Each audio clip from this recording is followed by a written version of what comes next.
ఒక వృద్ధ బ్రాహ్మణ రూపంలో కనబడి చెప్పున్నా ఉత్తముడు ఒక శ్రీ మహావిష్ణు వృద్ధ బ్రాహ్మణ రూపంలో కనబడి, ఓ బ్రాహ్మణోత్తమా, నీకేమిట్రా ఈ దరిద్రం? బ్రహ్మాండంగా వేదం నేర్చుకున్నావు, కాశీలో ఉన్నావు, అన్నం చిక్కుపోవడం ఏమిట్రా నాయన అన్నాడు. స్వామి, నేను వేదం నేర్చుకున్నాను, బాగానే ఉంది, తినడానికి తిండి లేదు అన్నాడు.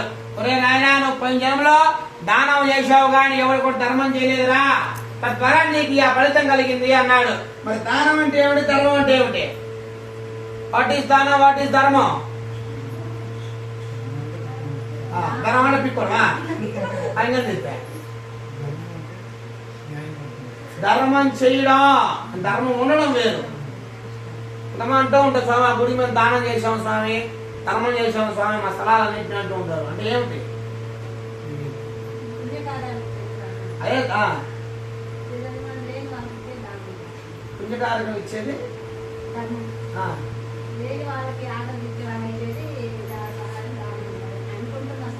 ఇంకా ఇంకా మిగతా వాళ్ళు దానం అంటే ఏమిటి, ధర్మం అంటే ఏమిటి? నువ్వు వద్దు, నువ్వు అయిపోయింది నీకు. వాట్ ఈస్ దానం, వాట్ ఈస్ ధర్మం? మనకి లేకపోతే ఇంకేం ఇస్తాం? ఏం ఇస్తాం? అబ్బా నోట్ వేసుకో. దానం అంటే ధర్మం అంటే ఏమిటి? ఇప్పుడు దానం చేసిన స్వామి అంటారా అనరా మీరు? ధర్మం చేసిన స్వామి అంటారా అనరా? మరి దానానికి ధర్మానికి వ్యత్యాసం ఏంటి అన్నీ చెప్తుంది మీరు. దానం అంటే ఏమిటయా అంటే, ఒక ఐవారం పిలిచావు, అచ్చనారు అర్థం చేసుకున్నావు, ఆ బంగారు ఇచ్చేసావు, అది దానం. అది దానం.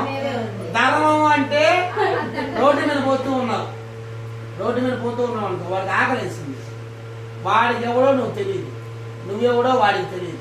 ఒక సాంబార్ అన్నావో, ఒక దుప్పటెత్తుకో వాడికి ఇచ్చావు, వాడి వల్ల నీకు ఏ ప్రయోజనం లేదు, ఉందా?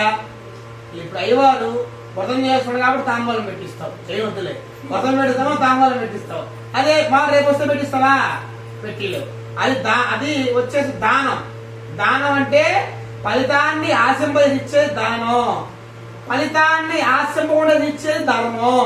వాడు ఎవడో నీకు తెలియదు, వాడి ముఖం నువ్వు చూడ, నీ ముఖం వాడు చూడ రేపు ఉదయం, కానీ వాడికి పోయి నువ్వు సహాయం చేసావు, అది ధర్మం, ఇది దానం. ఆయన్ని దానం చేశాడు అందరికి, ధర్మం చేయలే కాబట్టి నీకు ఈ విధంగా కలిగింది. నువ్వు ఇంటికి వెళ్ళి అచ్చనారాయణ సమర్థం చేస్తానని చెప్పి ప్రమాణం చేసుకో అని చెప్పాడు.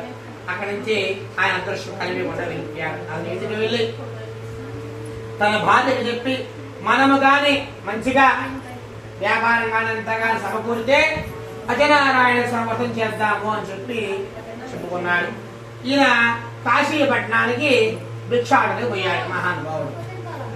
ఎప్పుడైతే భిక్షాటనకి పోయాడో స్వామి మహిమ వల్ల డబ్బు బ్రహ్మాండంగా వచ్చింది.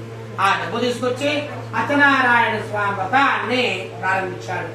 ఈయన చేస్తూ ఉండగా కట్టెలు అమ్ముకునే కట్టెల కావడి రోడ్డు మీద పోతూ ఉన్నారు. వాళ్ళు పోతూ ఉంటే ఆమెకు దాహం వేసింది. అక్కడేదో మంగళవాద్యాలు వినిపిస్తున్నాయి, అక్కడికి వెళితే మన దాహం తీరుతుందనే ఉద్దేశంతో కట్టెలన్నీ కూడా బయట పెట్టేసి లోపలికి వచ్చి ఆమె దాహం తీర్చుకొని కథంతా కూడా విని ఆ కథ చేయించిన బ్రాహ్మణోత్తమ దగ్గర వెళ్ళింది.